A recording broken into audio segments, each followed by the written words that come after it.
Rise and shine! Mga ka-RSP, narito na po ang gabay, patnubay palalat, prediksyon ngayong Happy Monday mula kay Master Hans Kua.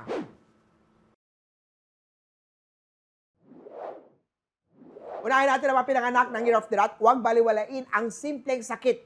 Magpahinga ng maayos. Purple for ang swerte kay Year of the Rat. Sa Year of the Ox naman may kilig na dadalhin ang bagong kakilala. Pero unahin muna ang studies. Yellow at tuwang swerte kay Year of the Ox. Sa mga pinanganak ng Year of the Tiger naman ang dedication sa trabaho ay magdudulot ng magandang rewards. Kaya naman laging pagbutihin ang mga work. Red at 5 ang swerte kay Year of the Tiger. Sa Rabbit naman, makakahanap ka ng sideline para sa dagdag na kita. Just make sure na legit ang trabaho na to. Green at 9 ang swerte kay Year of the Rabbit. Kay Dragon naman tayo mag-focus sa mga gawain at iwasang magpadala sa mga distraction. Maraming manggugulo o epal sa work na ito para sa'yo. Pink at 6 ang swerte kay Year of the Dragon. Kay Snake naman para maging stable ang income, itama ang feng shui sa bahay or sa plates ng negosyo. Ang maling feng shui ay dudulot ng pagkalugi. I-check ang water element, mag-declutter at i-dispose ang mga sirang gamit. Imbitahan si Master Hans Kua na personal na mag-feng shui ng bahay at ng tindahan. Yellow at 3 ang swerte kay Year of the Snake. Para sa mga pinanganak ng Year of the Horse, ang pagtitimpi ay magdudulot ng financial security. Diet muna at mag-budget today. Orange at 4 ang swerte kay Year of the Horsey.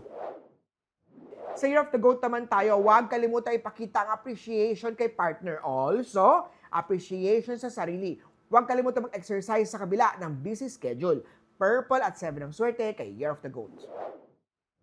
Kay Year of the Monkey naman tayo maging active at huwag smolin ang simpleng sintomas ng nararamdaman. Tamang ehersisyo at pahinga ang kailangan. Red at 8 ang swerte kay Year of the Monkey. Kay Rooster naman tayo, ang tamang budget plan ay makakatulong sa mga gastusin. Don't miss any opportunity para kumita dahil sa tardiness mo. Green at 9 ang swerte kay Year of the Rooster. Sa Dog naman tayo, ang pagiging pasyensyoso mo sa relasyon ang magdadala ng harmony sa inyo at sa partner mo. Pakinggan ang kanyang side at pag-usapan yan ng mahinahon. Red at 5 ang swerte kay Year of the Dog. Sa Year of the Pig naman tayo, panatilihin simple ang lifestyle para makaipon ng husto. Nakaka-increase ng 200 pesos ang isang kape everyday. Isihan mo na lang. White at 7 ang swerte kay Year of the Piggy.